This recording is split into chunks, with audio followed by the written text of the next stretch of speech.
There is a taxi company in Osaka, Japan that operates a fleet of Toyota Comfort sedans. Nothing exotic, nothing modified. Factory engines, factory transmissions, factory everything. The average mileage on those vehicles is over 400,000 miles. Some of them have crossed 500,000. A few have gone beyond that. And when the mechanics who maintain that fleet open up those engines for inspection, what they find inside is not what you would expect from an engine with 500,000 miles on the odometer. They find clean cylinder walls. They find camshaft lobes with original factory profiles still intact. They find bearing surfaces that look like they belong in an engine with a third of that mileage. These engines are not surviving to 500,000 miles. They are thriving at 500,000 miles. And the explanation is not special parts. It is not synthetic oil flown in from a secret refinery. It is not some additive poured into the crankcase every Tuesday. The explanation is a set of maintenance practices and driving protocols that every professional mechanic in Japan treats as fundamental knowledge. Practices that are taught in Japanese technical schools, reinforced at every authorized service center, discussed openly in every mechanic forum and owner community across the country. Practices that are so deeply embedded in Japanese car culture that asking a mechanic in Tokyo whether he follows them is like asking a chef whether he washes his hands. In Western markets, almost none of these practices are followed, not because Western drivers are careless, not because they do not love their cars, but because nobody has ever explained these practices to them. The dealership did not mention them at delivery. The owner's manual does not describe them in detail. The service advisor does not bring them up at your 30,000-mile visit. And every year, millions of Japanese engines that were designed and built to last 400,000, 500,000, even 600,000 miles are being retired at 150,000 because they were maintained according to a Western schedule that ignores half of what Japanese engineers intended. My name is Kenzo, I run Secret Japanese Garage, and today I'm going to show you exactly what those Osaka taxi mechanics know that you do not. Not theory, not opinion. The specific practices, the specific protocols, the specific habits that separate a Japanese engine that dies at 150,000 miles from one that is still running clean at 500,000. Everything I am about to tell you is free. Everything is something you can start doing today. And by the end of this video, you will understand your engine better than 99% of the people driving the same car. Before we get into the practices themselves, I need you to understand something about how Japanese engines are designed, because this context changes everything. When a team of engineers at Toyota or Honda or Mazda designs an engine, they do not design it to last for the length of the warranty. They do not design it to last for the average ownership period. Japanese automotive engineers design engines with a target service life that would shock most Western drivers. Internal design targets at Toyota, for example, are built around the assumption that the engine will be properly maintained using Japanese domestic market service standards.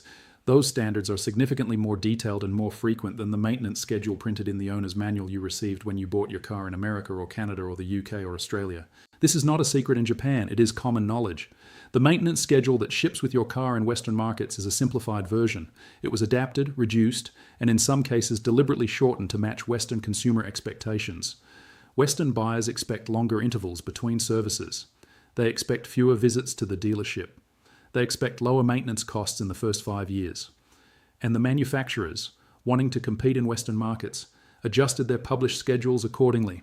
The engineering did not change. The engine is the same. The tolerances are the same. The lubrication requirements are the same. But the instructions changed. And that gap between what the engine needs and what the Western schedule provides is where engine life goes to die. Let me show you exactly where that gap exists and exactly how to close it. The first practice is the one that Japanese mechanics consider the single most important factor in engine longevity, and it is the one that Western drivers get wrong more often than any other. It is oil change intervals, but not in the way you think. This is not a simple argument about changing your oil more often. This is about understanding what oil does inside your engine at a level that changes how you think about every mile you drive. Your engine oil does 4 things simultaneously. It lubricates moving parts to prevent metal-on-metal contact. It cools internal components by absorbing and carrying heat away from high-temperature surfaces. It cleans the inside of your engine by suspending microscopic particles of combustion byproduct, metal shavings, and carbon deposits so they can be carried to the oil filter and removed. And it protects internal surfaces from corrosion caused by moisture and acidic compounds that form as natural byproducts of combustion. Here is what most drivers do not understand. Oil does not fail all at once. It degrades gradually across all 4 of those functions simultaneously. And the rate at which it degrades is not constant. It accelerates. The first 3,000 miles on fresh oil produce relatively little degradation. The oil is doing its job efficiently. But somewhere between 4,000 and 6,000 miles, depending on driving conditions, the oil's ability to suspend contaminants begins to decline. Particles that were being held in suspension start to fall out and deposit on internal surfaces. the oil's viscosity begins to shift, its thermal carrying capacity drops, and its corrosion protection weakens as the alkaline additives that neutralize combustion acids become depleted. In Japan, the standard oil change interval for a naturally aspirated engine in normal driving conditions is 5,000 kilometers. That is roughly 3,000 miles.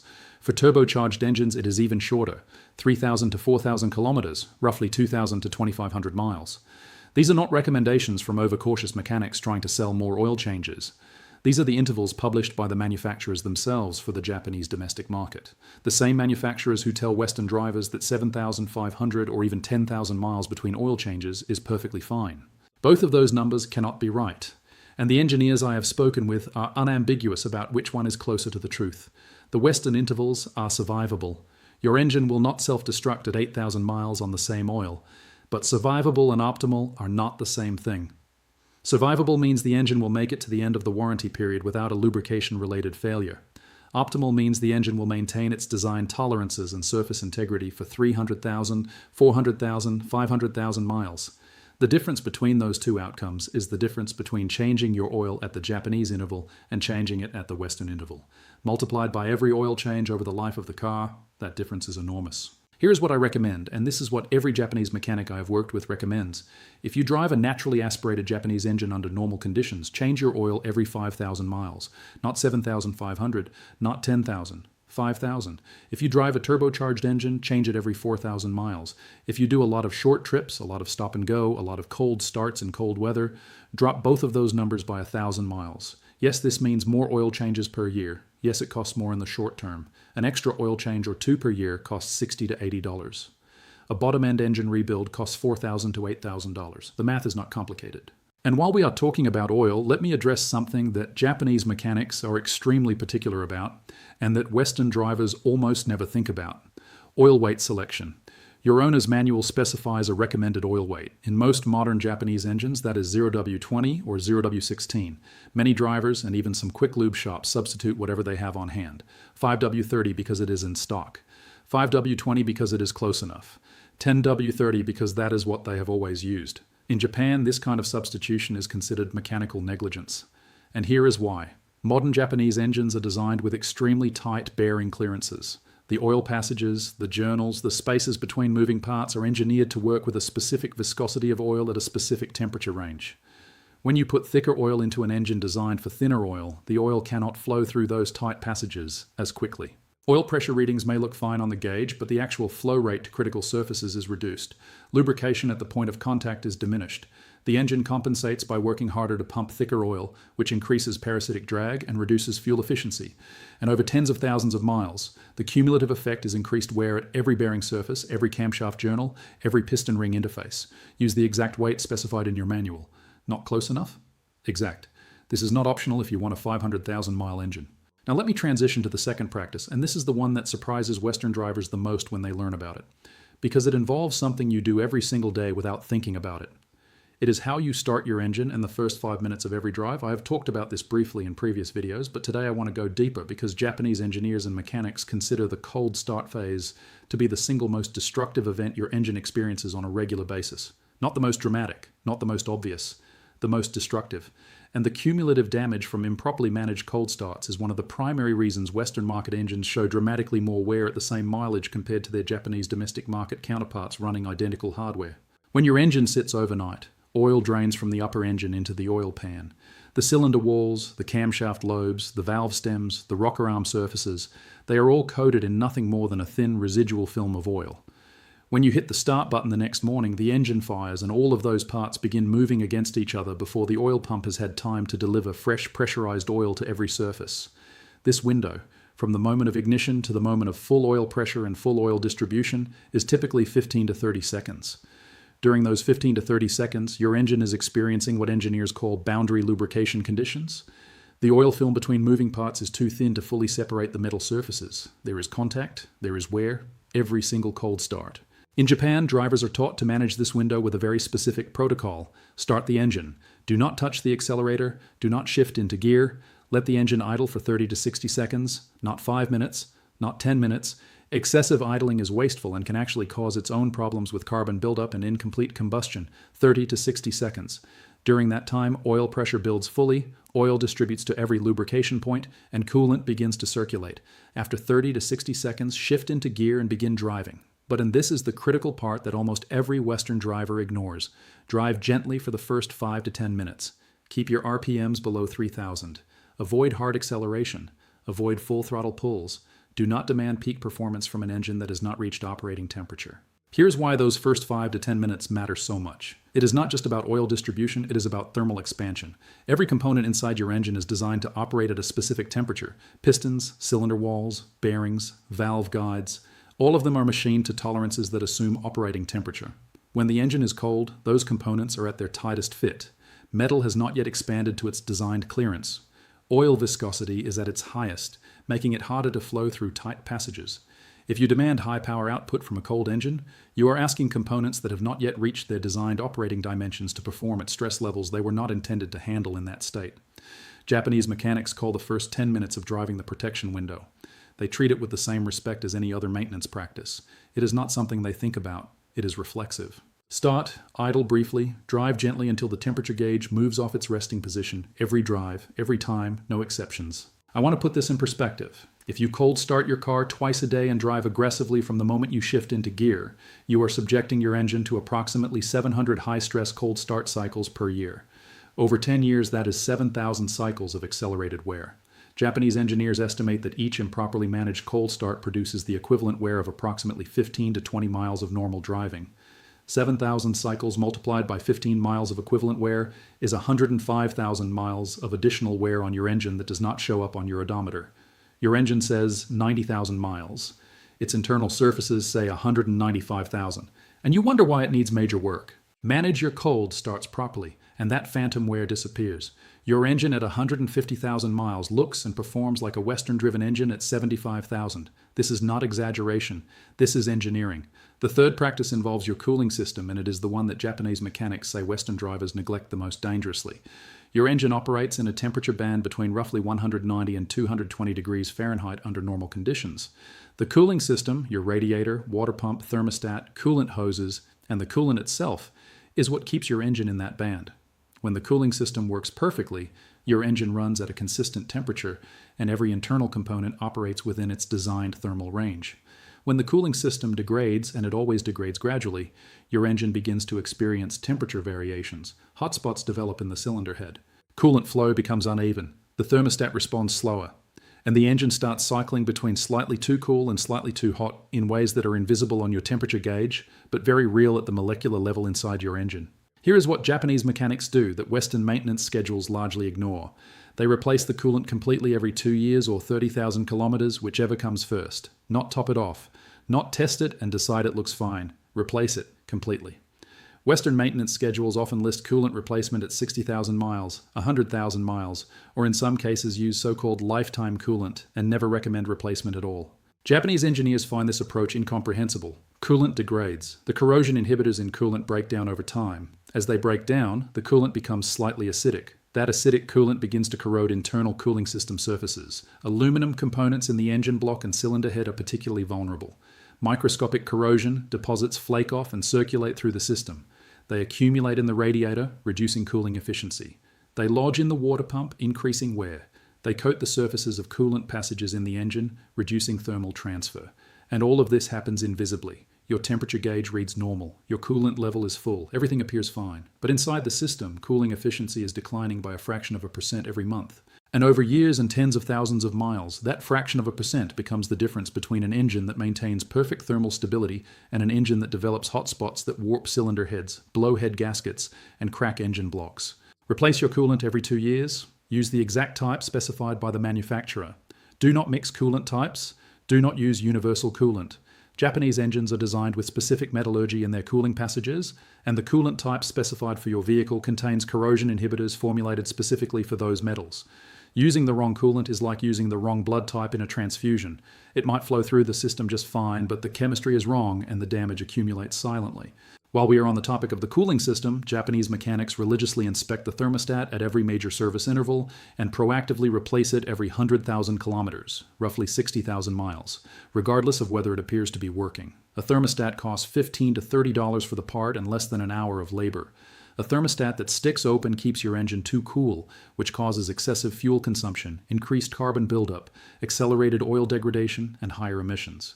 A thermostat that sticks closed causes your engine to overheat, which can destroy a head gasket or warp a cylinder head in a matter of minutes.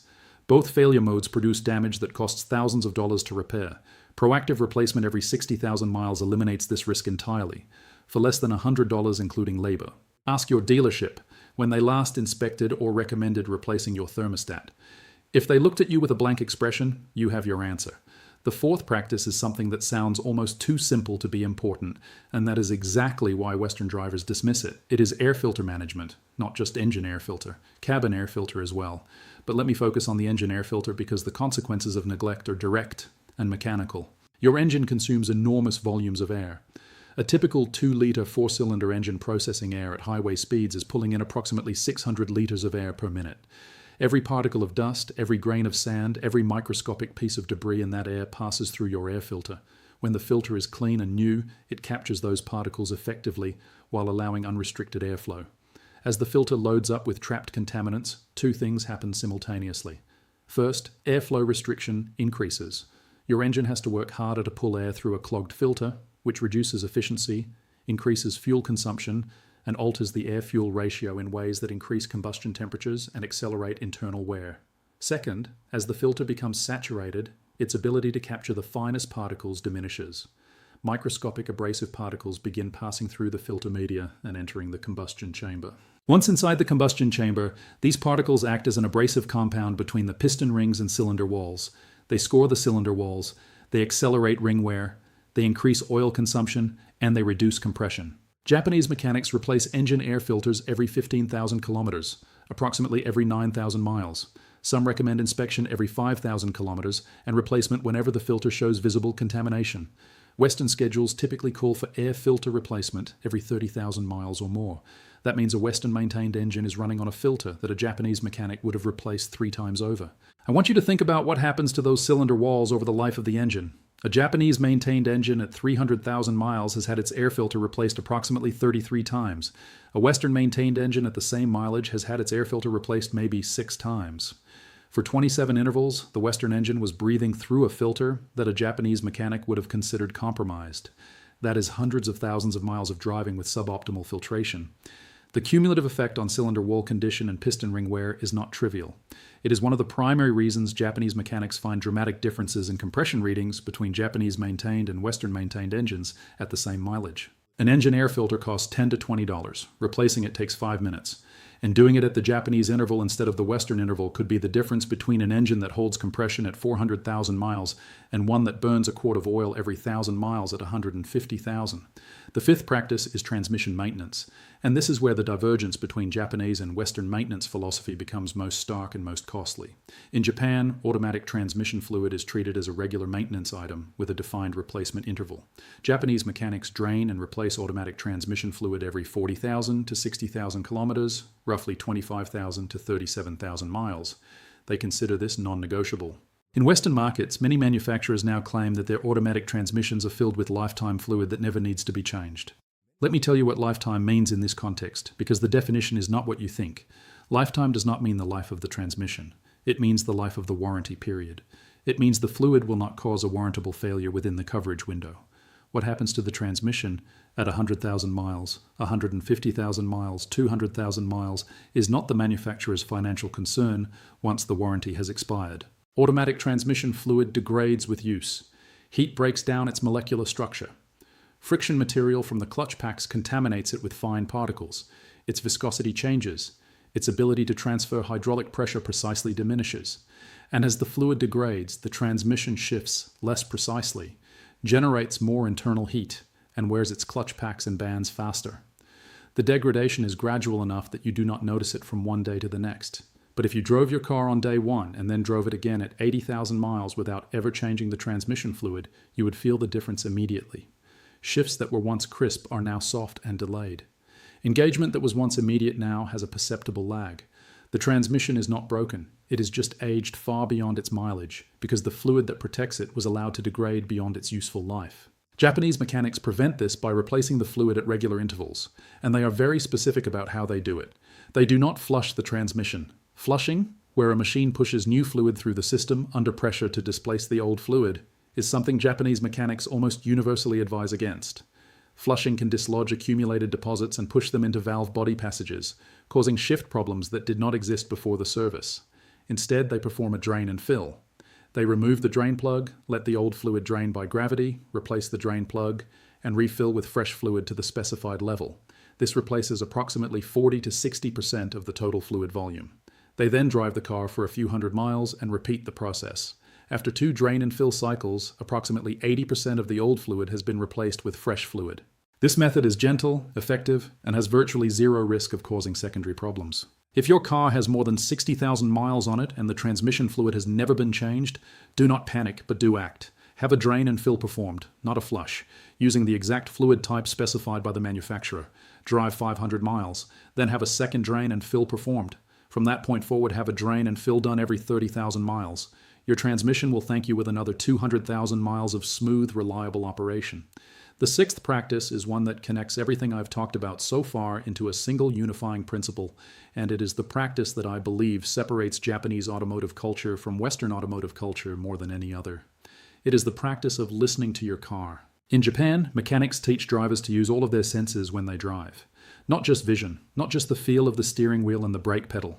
Sound, vibration, smell. Every change in how your car sounds, feels, or smells is information. A slight ticking at cold startup that goes away after 30 seconds is valve lash adjusting. Normal but worth monitoring for changes in duration or intensity. A faint whine from the power steering pump at full lock is fluid cavitation. Not dangerous yet, but an early indicator that the fluid level is low or the fluid is degrading. A subtle vibration through the brake pedal that was not there last month is an early sign of rotor warping. Catching it now means a $50 rotor resurfacing. Ignoring it for another 10,000 miles means a $300 rotor replacement and possibly new brake pads as well. A sweet smell from the engine bay after a long drive is coolant, reaching a surface it should not be reaching. It might be a hose clamp that needs a quarter turn of tightening.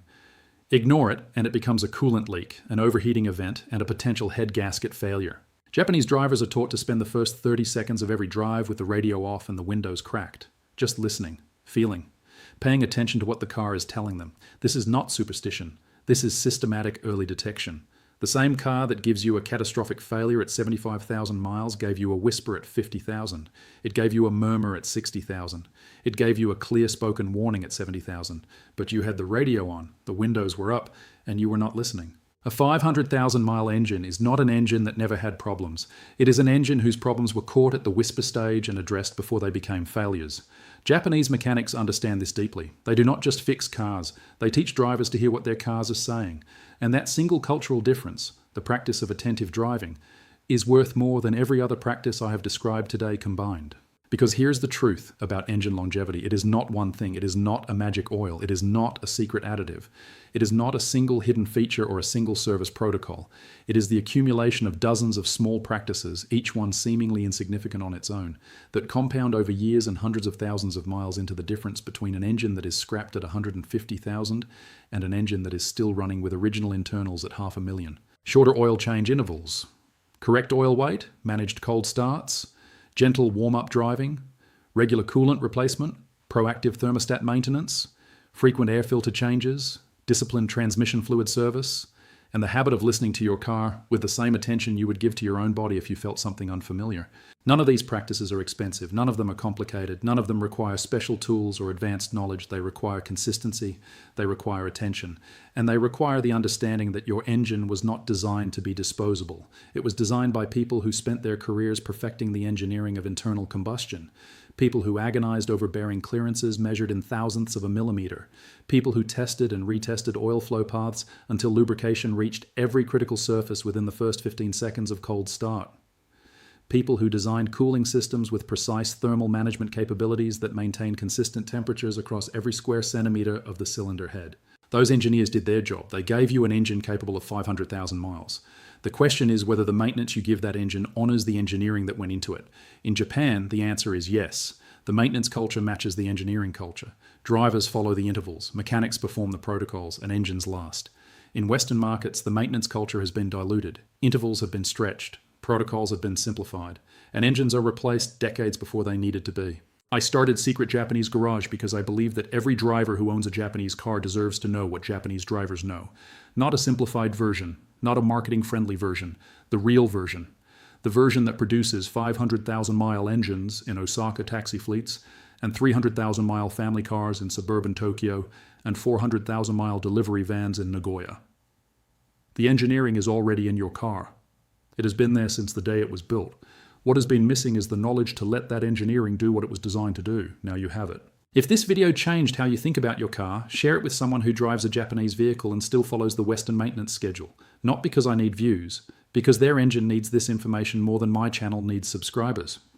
Every share puts this knowledge in front of someone who is currently on the path to a 150,000-mile engine replacement that did not have to happen. Subscribe to Secret Japanese Garage and turn on notifications. The next video is one I have been working on for a long time. I am going to walk you through the complete Japanese domestic market service protocol, service by service, interval by interval, from 0 to 300,000 miles. Every fluid change, every inspection, every proactive replacement, laid out exactly the way a Japanese authorized service center would schedule it for a car they expected to maintain for 20 years. It is the maintenance Bible that should have come with your car and did not. I am Kenzo. This is Secret Japanese Garage. Take care of your engine the way its engineers intended, and it will take care of you for longer than you ever thought possible. I will see you in the next one.